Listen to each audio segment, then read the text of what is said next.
What's up, everybody? Welcome to another episode of In Conversation With. I'm your host, Andre, and I'm joined by somebody I actually recently discovered, this year, a fellow entrepreneur and dream chaser, Alex Hans. What's going on, man? What's popping? What's popping with the population? I'm good, man. You can call me Nemo, man. We'll just run with Nemo. Nemo? Okay, cool. Nemo. Yeah, we didn't chat about that. We did a little pre-interview. I didn't actually get down what you want to be called. Good. The homies call me Nemo, so we run with it. Nemo, got it. So this year, during the pandemic, everybody's trying to do something to kind of keep their self sane. And I decided to pick up reading again. I love reading. I love writing. And I'm reading a couple books. I said, I love Gary Vee. Let me pick up this Crushing It book, sequel to the Crush It book, talking about social media and social media entrepreneurs and people that have made it. And I'm reading the book. I get to the Instagram section and it talks about this company called Foolies. And this dude wrote this book and he's got these t-shirts and he raps and he's just kind of doing his thing. And I find out that he's black, and then I hit you up, and then and then I discover you, man, and I see you doing some really cool things, and so I just want to thank you for living in your truth and doing your thing, man. I really appreciate what you're doing out here. But I want to go back. I want to find out a little bit more about your story. Who is Nemo? What started the whole Foolies movement? What is Foolies? Give me your background. Give me your story a little bit. Cool. So, of course, the homies call me Nemo, 305 stunner, dreamer, sold chips and juice back in high school. So, in middle school.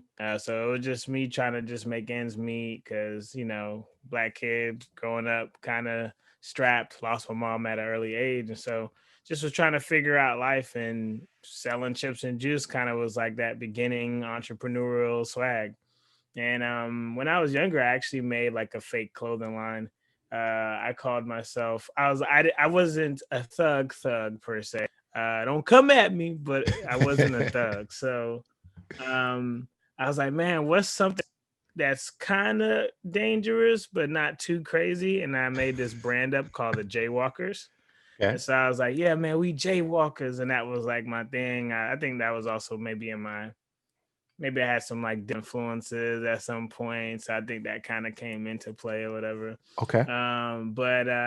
So, just evolving over the years, man, it just allowed me to really tap in who I was as a business person, but I didn't know. And then when I got to college, me and my brother of another mother and skin color, we were doing some recording and rap video. And, I wanted to wrap something around some kind of movement. And so I Googled and did some research. I was like, how does a rapper create a movement? And the article, which I wish I could find it, but it said to create an audience. So like Lady Gaga has the monsters, and, certain people have different catchphrases when they come onto a song. So those things get people familiar with what you're doing as an artist, or at least knowing who you are. Mm-hmm. So I was like, okay, cool. I mean, what could I say? So it was just kind of like sporadic and random. And it was like, okay, Foolies, right? And then we would kind of yell that out on the song, Foolies, it's the movement. And that's kind of how I would open up, maybe rapping on the track. And then noticing my friends in college when I went to UF. First, I went to UF, graduated, and then went to Full Sail. So, these things just, people kept yelling it out. And it was funny and comical. And I was like, let's put it on a dirty white tee. So we ironed it on. It was a Walmart joint, and did some laser inkjet printing, figured it out. And that's kind of like the birth and the inception of kind of just going from weird hustler guy in Miami selling mixtapes as well, selling chips and juice, just trying to make ends meet because I was broke and didn't have much, to just keeping that entrepreneurial spirit even as I graduated and finished up college. I love that. I love that story. And I want to go back for a second to the Nemo when you were younger and you were doing the t-shirts and things like that. Because I listened to this dude named Brian Buffini. He's personal. Have you heard of him? Do you listen to him? I have not. Okay, he's in LA. He's an Irish dude. He talks about personal growth and things like that. He's in real estate, but he does coaching for like Okay. entrepreneurs basically. And one of the things that he says is success leaves clues.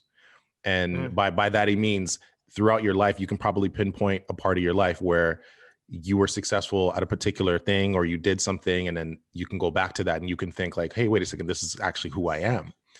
And I want to know, how old were you when you started the the t-shirt line when you were younger? Were you like 14? Were you 12? Like how old were you back then?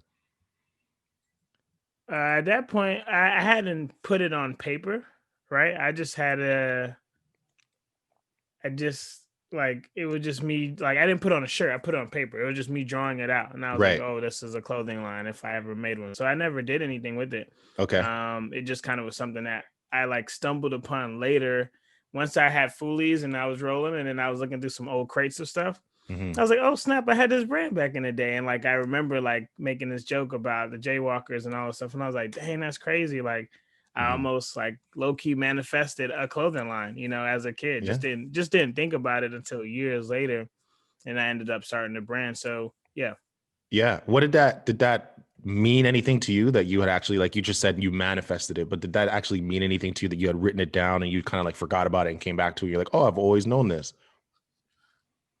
Yeah, I mean, it always confirms things, right? Hmm. Like, um, I like writing things down even if it doesn't happen. So all around, my home, I have sticky notes everywhere of just things I want to do, shows I want to be on, um, even down to like accomplishments of my friends, even people who I roll with. Just like, hey, my homie does this and they're gonna have their own line of sneakers. My homegirl does this and she's gonna be the head of this department. So, I just try to just keep writing things down. And then your brain is funny, man. As you sleep and kind of let things settle, your brain starts trying to figure things out, which is really cool. So I just kind of, I mean, I kind of live by that, and I also live by the whole success leaves clues concept as well. So, Hmm. I called it the Damon John effect. When I first started Foolies 10 years ago, um, I would take a shirt, put it on somebody, take a photo, take it off, and then just keep doing that over and over and over to create a buzz, because I only had one or two tees, so I couldn't really move anything. And then, eventually people were like, "Hey, how much?" Or like, "Where can I buy one?" And so that's when I started to say, "Oh, okay, cool." And we use like Reverb Nation. It was an old school site where artists used to use back in the day. I don't even know if it's still around. I heard it is, but it probably looks entirely different. And then, just searching for different sites over the years that have done things. And now, we do everything through Teespring because I can't ship everything out anymore. It's just a lot in a good way. So, I just make sure we get everything shipped out through Teespring, where I don't have to do it anymore. But there was a season where I was going to a t-shirt printer and getting everything done and going back and forth with them, then driving to the post office, sending out stuff. But it was helpful, because those moments helped me also learn. Like someone was talking to me the other day. They was like, "How do you like Next Level versus Bella?" And those are two different brands of teas. And I was like, "Oh yeah, I like Next Level. Bella's soft." And we just got into this conversation about how soft the shirts are and the quality. And so it was really cool because I was happy I went through some of that like grunt stuff to work stuff, because it's good to have that context, especially as I'm grooming up a company. And I have it's myself and two others, two dope black women that I work with. But as we grow things up, like I want to be able to talk that talk when I'm talking to a professional, or we're talking to the factory and they're trying to tell me what kind of brand they should print on. I'm like, nope, I know this, I have no this awareness, this is how much shipping should cost, boom boom boom boom boom, and I can really have that dialogue. So writing it down is step one, and then it'll grow some legs as long as you are moving forward. And things can circle back around too. So I always let people know, like, a dream doesn't have to, like, oh, I said it yesterday, it needs to happen next year. You can just pen it, write it down in a corner somewhere. But I would say come back to it yearly and just kind of look at it and glance at it and then keep it moving. And then once again, things can start happening and start rolling. So you never know. Do you do vision boards? It sounds like you kind of have a vision board-esque kind of mentality. A little bit. There's one around my playground somewhere. So, um, I have a vision board where it has like Pharrell. It's funny. He has on a black jacket too. So it's funny that I'm like my first interview in a black jacket. So he has on a black jacket and kind of this clean outfit that he's wearing.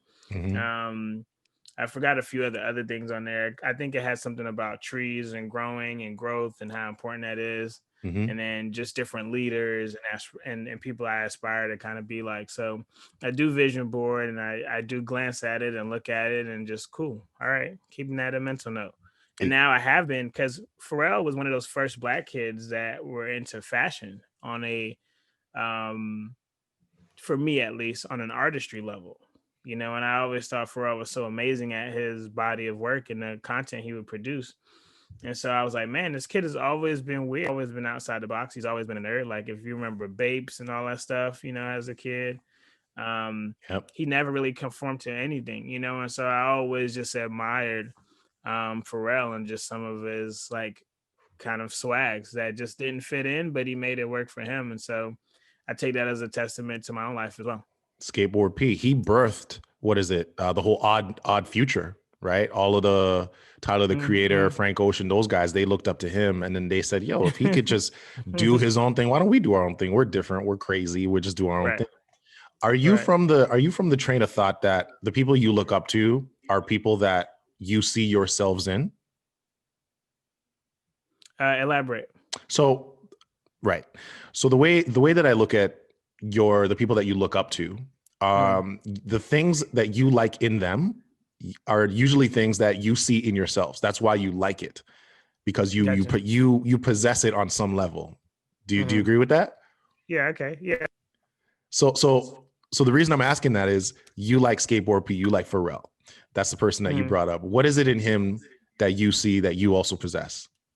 Maybe this isn't even something that you've even thought of, but it's just Yeah. like, That's a good question.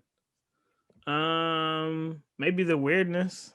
Maybe that's what I saw, like another weird black guy, and I was like, oh, like I can be weird. I can be myself too. I don't have to fit in per se. And I think that was always his brand. It's just like I don't really fit in here, but that's okay. You know what I'm saying? Like I'm gonna keep doing me. So I think in that case, what I s- what I, that's what I um and as I probably sit down and look at the people like I look at, like Missy Elliott is a big person that I look up to, and Missy is very outside the box, very unusual, very uncouth, if you will. So everything about her didn't fit the mold of anything, but she still keeps doing her and kind of being eccentric and out there and wild and just innovative. shout out to So Missy Elliott, man.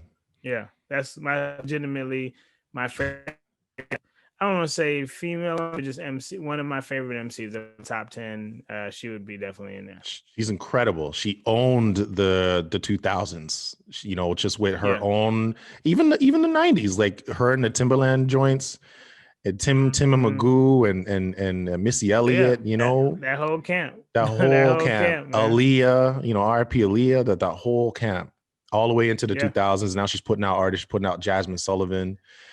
She tried a yeah, little thing with Tweet, but yeah, she's great, man. I love Missy Elliott. It's sad that this generation doesn't see a Missy Elliott. They won't get to see that. Not really. I mean, yeah, maybe they can go back, but yeah. Through TikTok videos, they find out. I'm sure. through through TikTok video. They'll find her song through a TikTok or something like that. But yeah, I let's agree. Yeah, man. Let's go back to Foolies for a little bit. You mentioned something that I actually didn't even know. You said that you work with two dope black female partners. Hmm. Tell me a little bit about that, because I know of you as the face of Foolies, but let's talk about your team and how you came to build that team, and where y'all met. Good question. So kind of taking the cloth from Pharrell, you don't know who the two people are per se, right? You know they exist if you know the Neptunes. Mm-hmm. There's Chad, and then the other guy's name is slipping my mind right now. But somebody's back there, you just don't see them. So I think low key, I've adopted this kind of like two people that you don't ever see. And I'll sneak them out occasionally and they'll be in regular posts. But um, I found them by way of just friendship and just my first university that I went to, University of Florida. And I just asked the conversation. I just had some conversations with both of them. With Kim, that's my COO. I just asked her, "Hey, what are you trying to do?" Because she's always been out the box, always been creative, always was doing stuff back in the college days when she was still in school. Because I had already graduated. I was like, I don't see students doing this. What's up? Like, what is your thought process like? And I started sitting down with her and, kind of come push to shove. She was like, "Oh, I would love to work for a fashion company one day and do like COO work type deal." And I'm like, "Well, come on board." And she's like, "Well, I've never done it before." And I was like, "I don't care. Like, Yeah. hey, you know what I'm saying? Like, you don't get experience until you get experience. So let's make it happen." And then Chasney, which is my CMO, Chief Marketing Officer, um, working for Foolies on and off, and I would, hire her for different things. And after a while, I just like kind of sat with God and I was like, I want this girl on my team, man. Like, she's incredible, and like I want her to help drive what we're doing next from a design standpoint. Um, I look at her as my mentor in regards to design because I ended up going. I got 2 degrees from Full Sail. I did my first degree in recording arts, and then I came back and did a second degree in graphic design. But she was she doesn't like the story too much, but she's partial to the reason I went back to school because I was asking her to design something. I was like, "Oh, you should do the because I'm an idea guy." And Mm-hmm. she's like, "Why don't you do yourself?" And I was like, "Sure." And then I went to school. I went back to school and got a second degree. But I love them to death. You know what I'm saying? Like, we're truly friends. We talk about life and love and woes within our lives and anything that happens. We're truly like a family.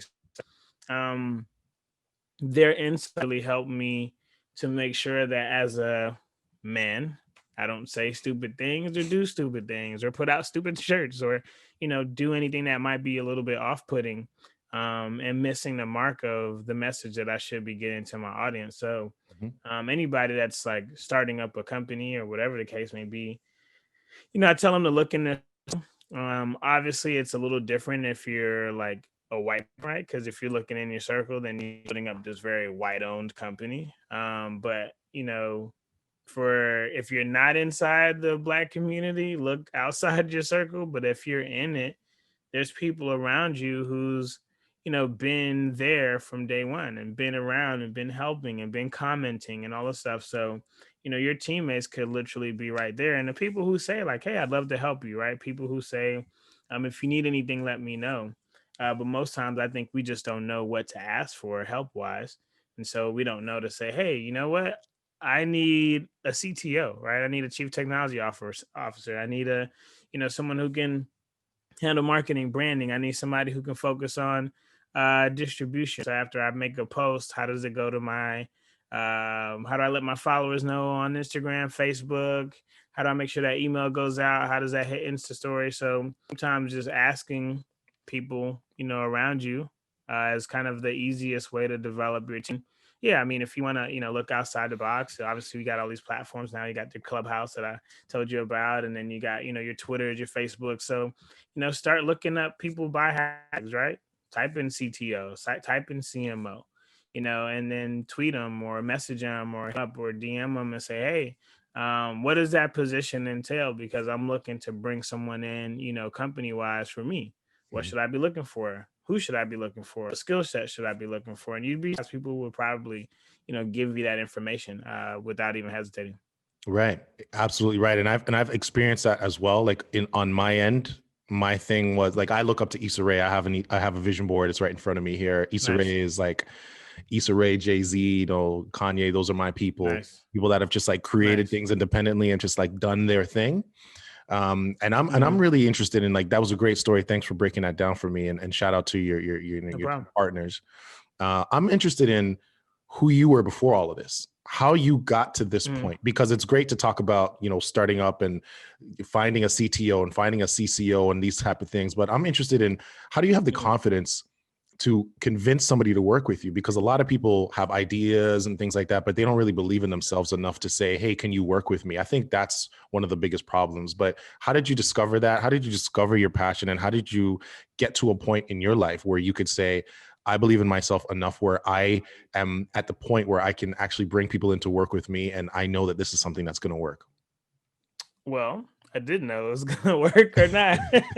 I mean, but that's the essence of foolies. I mean, foolies are people who are so passionate to live out their goals and dreams that they're called fools for doing so. So, for me, Love I that. kind of live every cuff of how I've run this on that same stamina, right? Like I can't tell the wild things, live out your dreams, da, da, da, da, da. And then it's like, oh, but you scared to ask for help for someone to be your right hand or to someone to help out with thing or someone to help you, box the, like you got to make up your mind, right? So I had to practice what I'm preaching. So it's I do things sometimes haphazardly and maybe not thinking fully, but I do things just so I can either mess up, figure things out, to be able to give somebody else better advice, right? Hey, before you do this, Mhm. here's what I did. It didn't work for me. It could work for you, but just letting you know this might be a stumbling block. So, keep your head on a swivel, right? So I literally will do things first just to give people there's a really cool graphic that I saw many moons ago. It's like this guy at the edge of and there was a long line behind him. And then as you looked over the edge of the cliff, maybe some people fell, but then there were other people who were like you saw their wings opening up and they were about to like kind of fly and take off. The metaphor of it all was that, are you the person that's stopping the person behind you from leaping because you're just standing there, right? Mm. So I never want a person just standing there.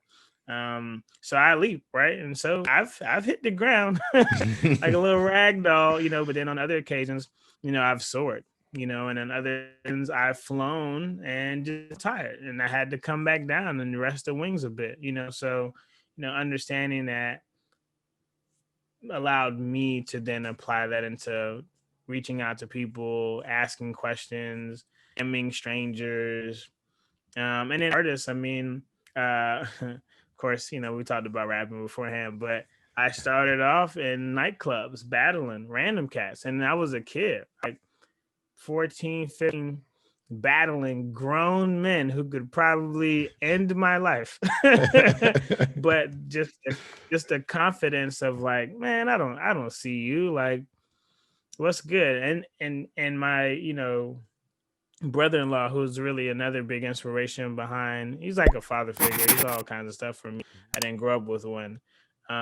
So, him pushing me and all right, this nightclub, we're gonna perform. And I'm like, am I too young for a nightclub? He's like, I don't care. I'm getting you in. I know the people at the front. Cool. It's a freestyle thing going on. You're gonna get up on stage and rap. I'm like, uh, okay, I guess.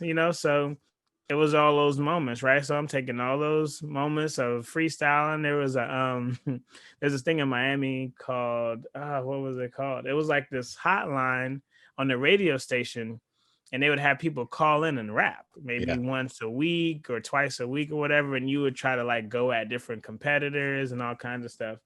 Um and I remember trying to like pen my illest bars, man, rapping over the chord phone, not even cordless, but chord pen line, That's right. With the rapping my coil. hardest bars out, listening on the radio of just like I was trying to take out this one white rapper guy that was hot. He a week straight. So I was trying to take him out. Yeah, I was ready. But all those moments, man, like they all added up, freestyling in front of random people, strangers, when people just throw you in a circle. If you're a Miami cat, you love to dance. So people throw you in a circle and it's like, all right, now do something. And you gotta like start peanut butter jellying or whatever your, hot moves are. And then, we're Caribbean, right? So Yeah.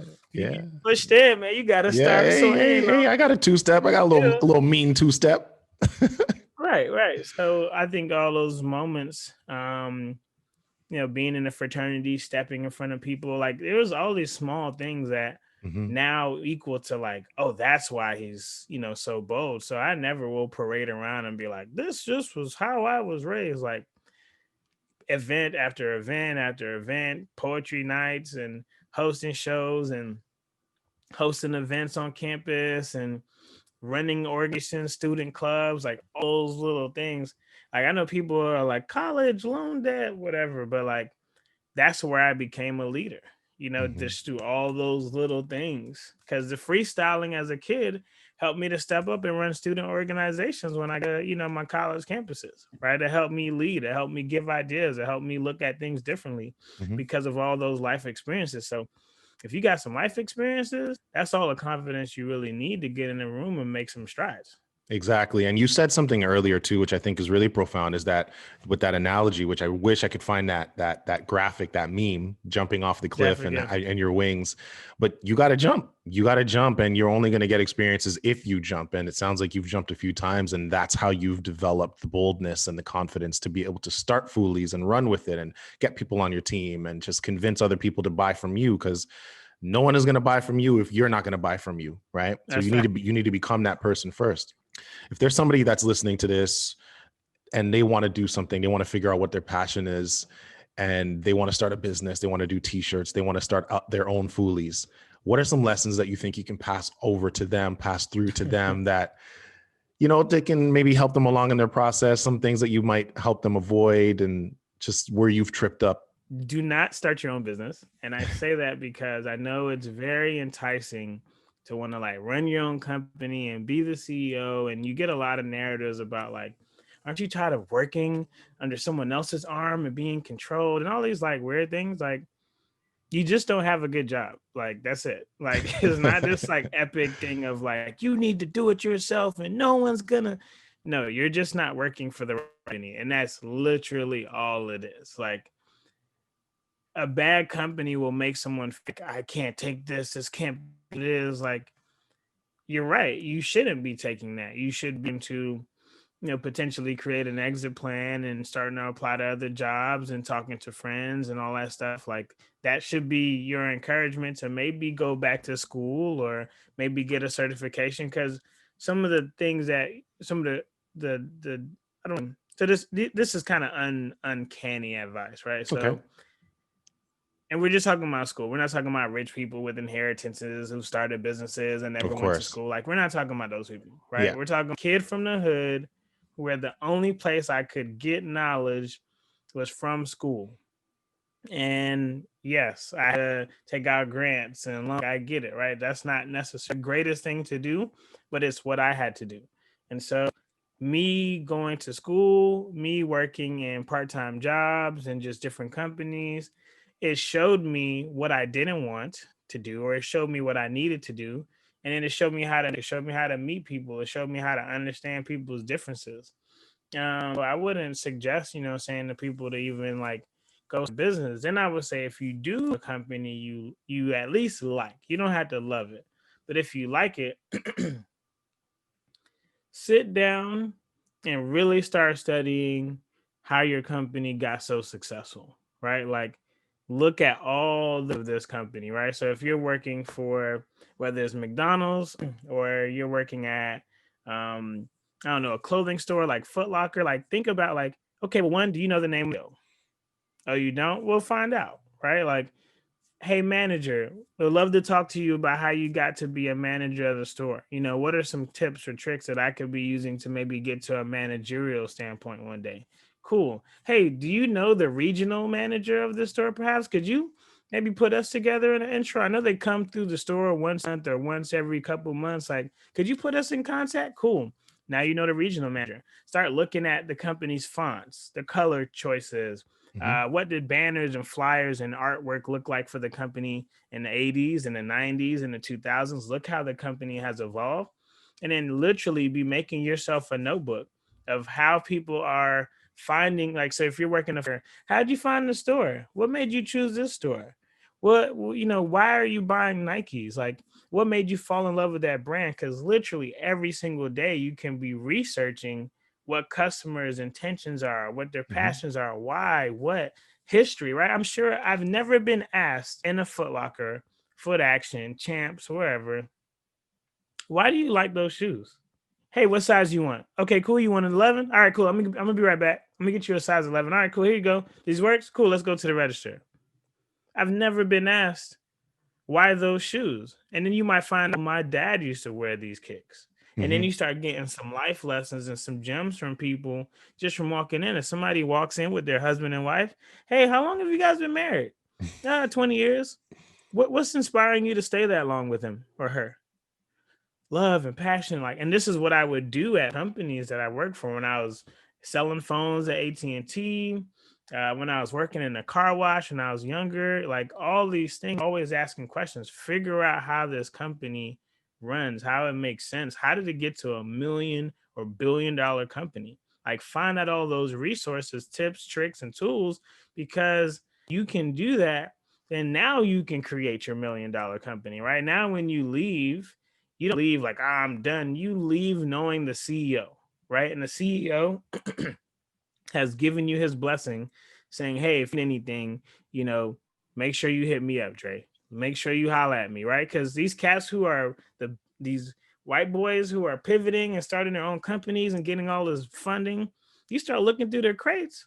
They know this guy and this head wig here, and they know the top of this person, their Mm-hmm. mom, neck here and there.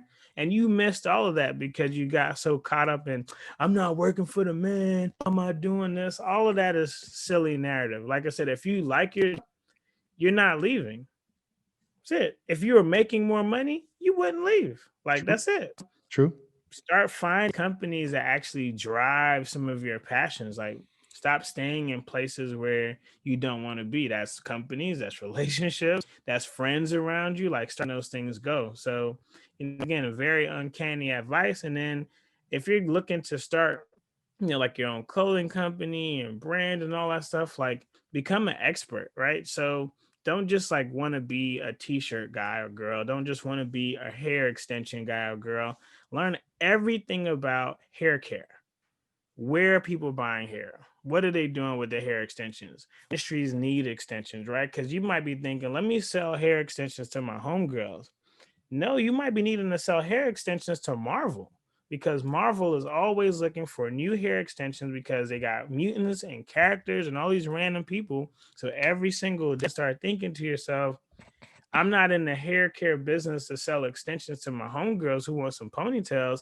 I'm targeting actors, Broadway performers. I'm targeting people who might be, at cancer patient hospitals. I don't know what that could be, but start becoming an expert of all things in your craft, because that's where you really become exceptional at what you're doing on the ground floor. So when you're starting that t-shirt, when you're starting that hair business, you're now able to give all these resources and gems to other people, and that's what's going to make them come back and buy your product, right? Because they know they can trust you.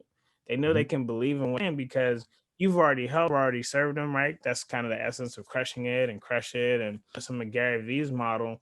But that I said in the book, like, Gary confirmed what I already knew, right? I read his book and I was like, told you. And then just started grinding even harder because I was like, Right. oh, I'm not crazy. I'm Yeah. not crazy to think I need to build value, help more people, and serve more. And that's going to come back to me. And like I said, that becoming an expert part, there's a few LeBrons, few Jordans, few Kobe's, like a couple years, because success leaves clues and we're not paying attention to the success part, right? We're not paying attention to the clues. I remember hearing a story about Kobe practicing an extra 3, 4, 5 hours in the gym just because he saw an opponent watching him out of his eye. So he decided to practice longer as an intimidation. And the guy asked him the next day, was like, why were you in the gym that late? He's like, I saw you peeking in, so I needed to show you something, right? Like, okay, cool. Let me take that formula and apply it from a business standpoint. There's a lot of clues. We're kind of overlooking things, and I don't want um minimize like context, because context is everything, right? Like, if you grow up in the hood, you might not see people like myself, yourself, right? If your environment is negative and always drowning and always just in a place, you might stop believing in that dream or that goal you have. So yes, you probably are in a very, very tough situation, and we're not minimizing that at all. But now, through the smallest way you can, every morning you wake up, go on YouTube, type in motivation videos. And from this day forward, as you heard this episode of this podcast, start listening to 1 hour of motivation every day. That's where you start. Everything else will start falling into place. Just 1 hour of motivation every single day. Whether your thing is prayer, whether your thing is devotions, whether yours Les Brown, because he's an amazing motivational speaker, start there every single day. And take notes. You'll start seeing a change in yourself a year from now. Absolutely. So hopefully that helps. Thank you. That is unconventional advice. And you're right, man. Sometimes people want to start businesses and they just are in the wrong place. They're just in the wrong business. They're in the wrong company. They don't like their boss. They don't like how much they're getting paid. And they hear about people like Foolies. They hear about people like Gary Vee, who I want to jump into just really quickly. And they're like, oh, people have done it. I want to do that. And they don't realize how hard it is. And then they gas out. And then it's just like, oh, then they're lost. And they're 26 and they're like, I don't know what to do with my life anymore. And it's unfortunate. Yeah. People, if you're like 25 and lower and you're listening to this, stop tripping.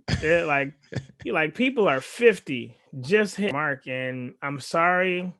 I apologize to everybody 25 and lower that social media has made you feel like you're not worthy, that you're not enough, that you haven't done enough. I want to really apologize for every moment that you've been told that you weren't at the bar and you're only 25 and below. So I apologize for all those people, because now you feel you have all these unimaginable things that you need to do. Just live your life. And as life starts giving you more lessons, you'll become more refined to be able to do that thing that you want to do. But these medias, and if you got Caribbean parents, be very toxic. And like my African homies, I'm getting told every day where you get a 98 on a test and it's like, where are the other 2 points? It's like you just never feel like you're good enough. Like, I'm sorry. And you got to let that hurt go and start healing. Because when you're healing, that's it. That's exactly when your life is going to start moving in an exponential way. Absolutely. You're 100% correct. Healing is an underrated, I don't know commodity. It's an underrated topic that we, especially in the Black community, won't talk about enough. You're talking about, African-American parents or Caribbean parents or African parents. It could be really tough, man, because they love so hard. Yeah. And they only know grit and grind. And that's the only way that they've known how to do it. But we're in a different time now. We do need to grind. Yeah. But we also got to take our brain with us, and we got to be smart about things. Yeah. So like you said, get to know the regional manager, get to know the manager, and just like think about things in that way. That's actually Damon John spoke about that. He was working at Red Lobster. Yeah. I'm sure you know his story, but he was working at Red Lobster, and he would look at the P&Ls, the profits and losses as a server. And then he would just learn about business that way. And then he took that experience into FUBU. Thanks for that advice, man. That's amazing advice. I'm definitely going to crop that and put that out somewhere. And people do. Please do. Let's talk quickly about Gary Vee, man. We didn't really get into that, but he reached out to you, I'm assuming, about the book. Like, how did that all work? And what was it like working with Gary Vee? And what was the Gary Vee effect after you were featured in the book? So what happened was Gary Vee put out a call. And at the time I was watching like all of his video content. So he put out a call and it was like, hey, if you read my first book, Crush It, email me. And one of the 49 people that emailed me, or 48 or whatever the number was, if I like your story, I'll put in the book. And this was, I think it had already been featured in Essence and on Network. So I was already kind of on a really high. And I hit him up and I was like, hey, I'm one of the 49 that should be in your book. Here's what reading your book did for me. Here's Essence on Network. I started serving more and more. I hope that I could be one of the people selected. And that's how it started. And then that email didn't even get answered for months. So, okay, well, I guess I didn't get it. But then I put read receipts on all of my emails. On Chrome, there's an extension called Banana Tag. So I saw the email get open. So I was like, played Metal Gear Solid. It's like, bloop, this thing that comes over your head. I was like, uh-oh, the email opened up. Okay. And somebody finally reached out to me.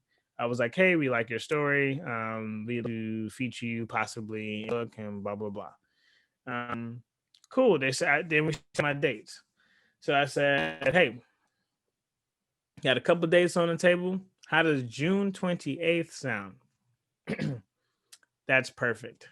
June 28th is my birthday. Wow. So I was like, I'm just going to take it as a sign. This was also my 30th birthday. So I was like, oh yeah, big stuff happening. And then when I actually did the interview, it wasn't with Gary, it was with one of his teammates one of his teammates.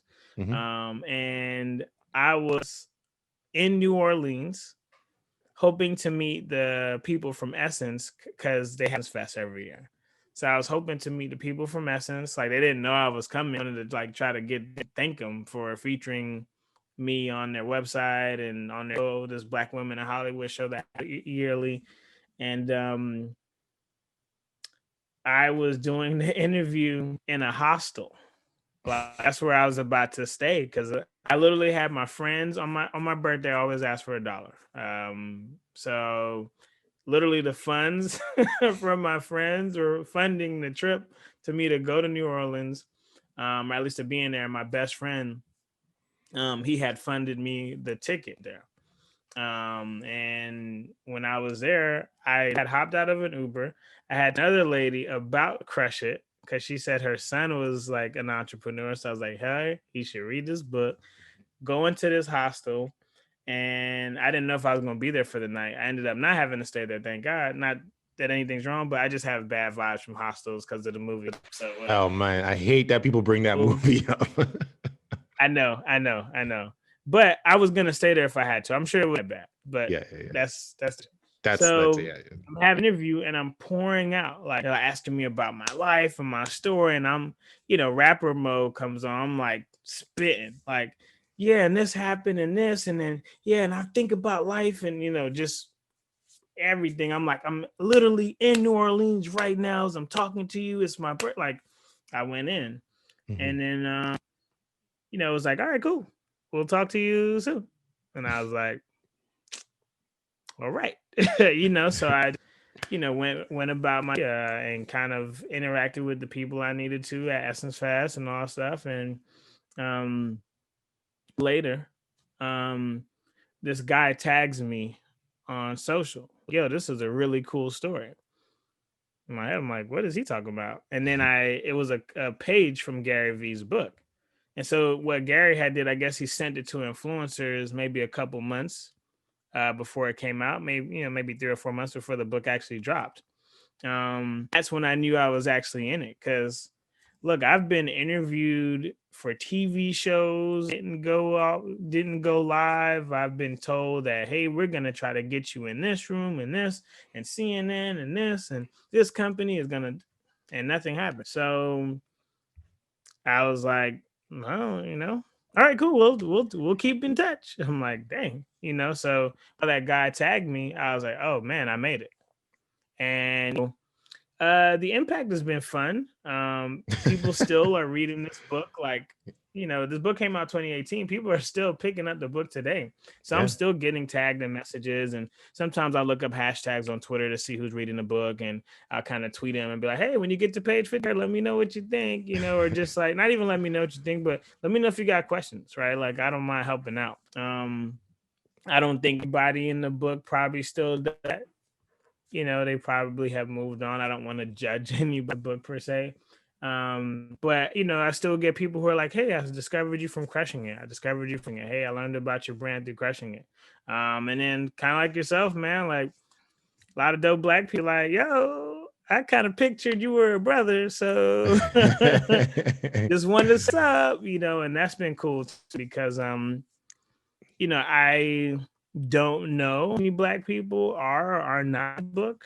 So I'm happy to be in there. I'm happy to be in there, my own network and Essence Fest and Oprah Winfrey, like, what I'm saying? Like, and other Black women in Hollywood that I highlighted as well in that book.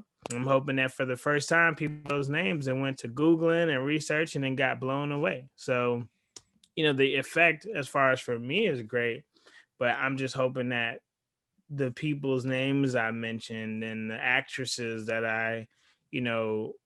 that I honored in that moment of just making that shirt.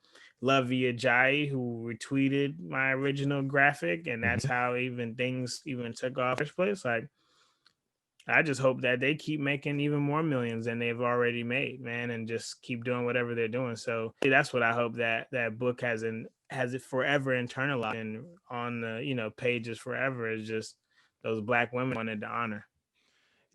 Awesome.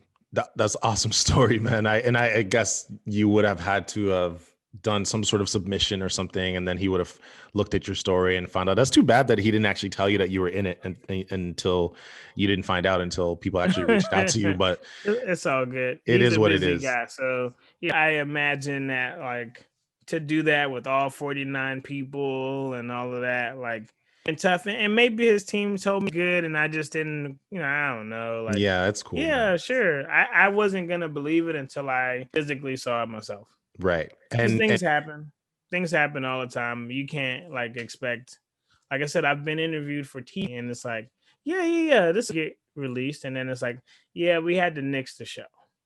So it happens. it does happen. And you're right. This is how we met. I read the book and I said, Joe, I just want to show some love to somebody who looks like me, who's doing their thing. Like I understand you, I feel like on many levels, somebody who believes in themselves, who said, I want to do something. And then they went and did it with full force and boldness and confidence, and people aligned to that. And you're in the book and I read it and I love the story. So I just said, hey man, I'm just reaching out to say what's up. I love the story. I love what you're doing. Keep doing your thing. Yeah. And I want to thank you for giving me your time today, because there's anywhere, as Jay-Z said, it could be anywhere in the world, but you're here with me. I appreciate that. That's funny. Thanks, man. And speaking of Jay-Z, I couldn't let you go without talking about the rapping part. Okay. We alluded to it. We jumped in and out of it. We talk about the clubs. Spit something for me, man. What's your favorite? What's is there like a Foolies rap? Is there like, this is my favorite bar that I spit at this club when I was this age. This is the thing that won the. Give me something, man. What you got? I have a bunch of stuff around my room, so I'll just use whatever's around my room. Come up on tracks and I have to thrust you. Knowing how to tote these cannon busters. Everybody, the boys of Viking, I'm striking, kind of like attacking on Titans. Everybody want to play on me. I got superpowers like DB, but don't believe you. Your boy will freeze her. Every time I come around, I'm leaving him side, leaving him shaving him done. I got Wolverine, holla at me, son. So I'm just looking around my room. Yeah. And if I come around, I might have to murk you. Keeping all the Green Ninja Turtles. Let's see what else I got. Everything I do, so they won't understand. See me fly like I'm Spider-Man, and I'm done. You don't fly, but you get it. I get it. But yeah, so I would just whatever's around my room. Spider-Man, Solange. Is that Wolverine in the corner? Yeah, Wolverine's up here. Got some Attack on Titan stuff, Ninja Turtles, Marvel, some DBZ stuff. The nerds don't really like talking about DBZ, but it's all good. Why? Why not? Because there's people. The DBZ idea is the best. That it's not the best anime. People get into the debate of the best, and the storyline is trash and all this stuff. The storyline is trash.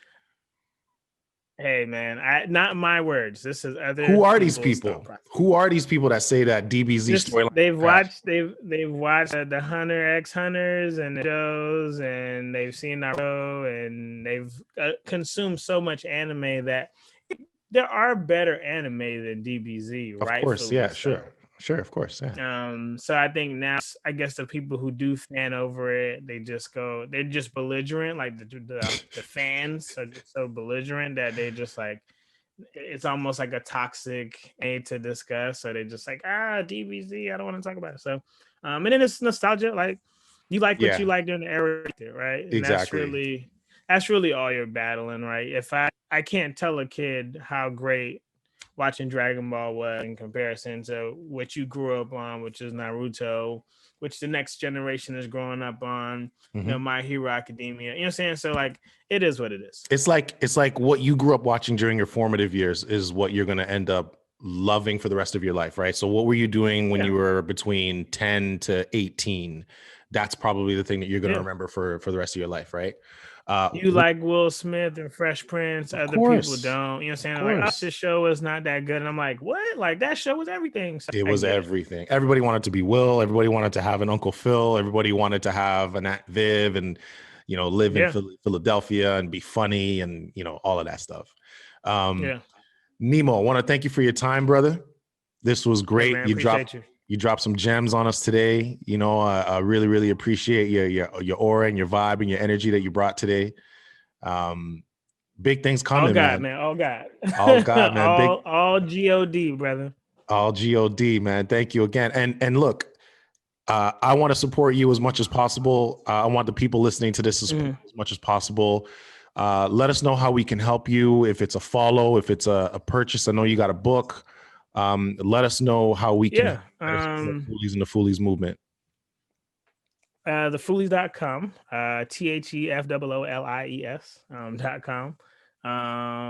Follow me on Instagram. And I do have a book on Amazon. It's called Foolies Approved. Let's get that book out. Let's get the book out.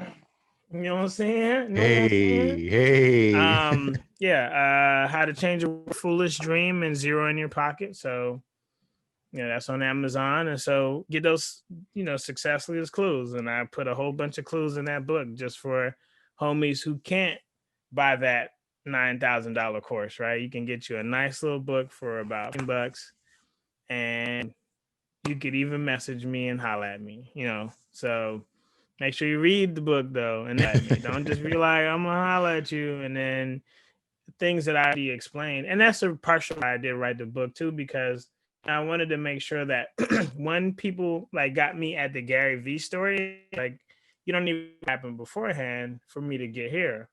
So I don't want you all to think that this Gary Vee story is the story. So I needed to tell the backstory. I need to give you the origin story. But I wanted to put in the gems that I felt was necessary and needed to leap and to jump and to help other people to jump as well, in my voice and in my way. And I wrote this while I was on my full-time job, and I would write it on breaks, between breaks, on the weekends, bathroom breaks. I had my notes on my phone, and I just writing until I just felt like there was any reason to write anymore. So that's what happened for that. So support the book. Follow me at Foolies. That's it, really. And then if you got questions, concerns, feelings, I want to be able to point you in the right direction. Love it. Perfect. Thank you again, Foolies. Nemo. Appreciate your time. Appreciate your time. Sorry if my freestyle wasn't on par with the the masses. It was just me in a random moment. So hey, it's all good, man. You just did a little freestyle acapella thing, whatever's in the room. But man, appreciate your time, man. Thanks again, and we'll chat soon, man. We'll definitely stay in touch. Appreciate that. Thanks, boss.